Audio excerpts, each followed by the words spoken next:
नमस्कार, आप सभी को बहुत बहुत स्वागत है आपका मेरे YouTube चैनल में। साथियों, टीजीटी और पीजीटी भर्ती में सीटों को बढ़ाने की मांग की गई है। आइए देखते हैं कि क्या है पूरी खबर। खबर है प्रयागराज से।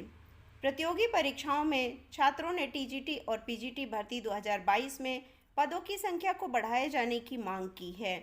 9 जून 2022 को टीजीटी पीजीटी के 4,163 पदों पर विज्ञापन जारी किया गया था, जिसके लिए 13,19,000 अभ्यर्थियों ने आवेदन किए हैं।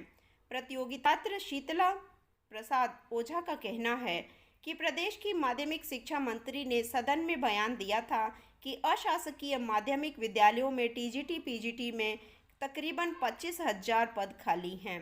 ऐसे में इन पदों पर पुरानी भर्ती में शामिल किया जाना चाहिए। चुनाव के चलते एसएससी की 3 भर्ती परीक्षाओं की तिथि में बदलाव किया गया है। आइए देखते हैं पूरी खबर। लोकसभा चुनाव के चलते कर्मचारी चयन आयोग अर्थात की एसएससी की 3 भर्ती परीक्षाओं की तिथियों में परिवर्तन किया गया है। मई और जून के पहले सप्ताह में होने वाली परीक्षाओं की तिथि को संशोधित की गई है। साथ ही साथ कंबाइंड हायर सेकेंडरी लेवल 2024 की परीक्षा की तिथि भी घोषित कर दी गई है। चुनावी प्रक्रिया के बीच एसएससी के 3 भर्तियों की परीक्षा को जो है डेट उनका इसके बीच में पड़ रहा है। सिलेक्शन पोस्ट 12 की भर्ती को ऑनलाइन परीक्षा 6, 7 और 8 मई को होनी थी। अब इसकी परीक्षा जो है वो 24, 25 और 26 जून को होगी। साथियों, आपको बताते चलें कि सेंट्रल आर्म पुलिस बल और दिल्ली पुलिस में सब इंस्पेक्टर की भर्ती को 4 मार्च को इसकी भर्ती आई थी। 9, 10 और 13 मई को परीक्षा होनी थी। अब यह परीक्षा जो है वो 27, 28 और 29 जून को होगी। जेई भर्ती का विज्ञापन जो कि 28 मार्च को आया था, इसकी परीक्षा 4, 5 और 6 जून को होनी थी। अब यह परीक्षा 5, 6 और 7 जून को होगी। आइए देखते हैं अगली खबर। हाई कोर्ट ने टीईटी 2021 में याचियों को 2 प्रश्नों के ग्रेस मार्क देने का निर्देश दिया है। 2019 में याचियों को 1 अंक देने का आदेश आया था।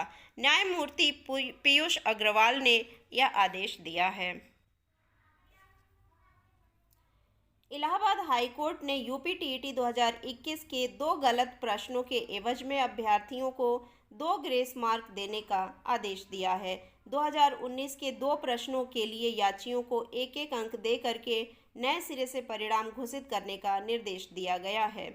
यह आदेश न्यायमूर्ति पीयूष अग्रवाल ने यूपी टीईटी 2021 के अभ्यर्थियों की में ममता यादव और 101 अन्य और मुकेश चतुर्वेदी की याचिका पर अधिवक्ता अनुराग व अन्य को सुनकर के यह रिपोर्ट दिया है। कोर्ट ने गत 2 फरवरी को जो प्रगति अग्रवाल के नाम से रीट है और 15 अन्य उसमें हैं, उसके साथ साथ 230 अन्य अभ्यर्थी जो कि याची हैं और टीटी 2019 के जो अखिलेश और 14 अन्य के साथ ही अभ्यर्थियों की जो याचिका है, इन सभी को याची लाभ देते हुए 2 नंबर का ग्रेस मार्क प्राप्त होगा। इन मामलों में याचियों की स्थिति समान थी, इसलिए कोर्ट ने प्रगति अग्रवाल केस के आलोक में याचिकाओं को जो है बाकी को निस्तारित कर दिया है। याचियों के अधिवक्ता अनुराग का कहना है कि मोहम्मद रिजवान के केस में जिस प्रकार से प्रश्नों को लेकर के कोर्ट में गलती पाई गई थी और ग्रेस मार्क देने का आदेश हुआ था, उन्हीं प्रश्नों को 2021 की परीक्षा में शामिल किया गया।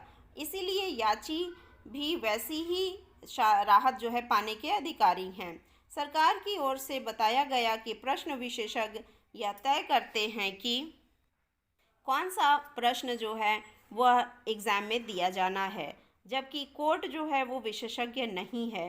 साथ ही साथ जिन याचियों ने आंसर की पर आपत्ति नहीं की है, उन्हें राहत पाने का अधिकार नहीं है।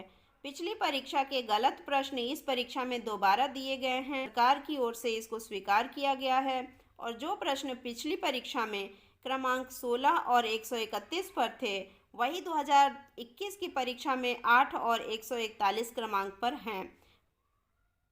कोर्ट ने सर्वोच्च न्यायालय से निर्गत रणविजय सिंह के कोर्ट ने दोनों प्रश्नों के ग्रेस मार्क देने का निर्देश दिया है। 2019 की परीक्षा में प्रश्न 83 और 144 सही नहीं पाए गए थे। कोर्ट ने अन्य प्रश्नों पर पर्याप्त संदेह न होने की वजह से उनके ऊपर हस्तक्षेप करने से इनकार कर दिया है। तो साथियों, इस प्रकार से 2021 के टीईटी में याचियों को 2 नंबर का ग्रेस मार्क प्राप्त होगा।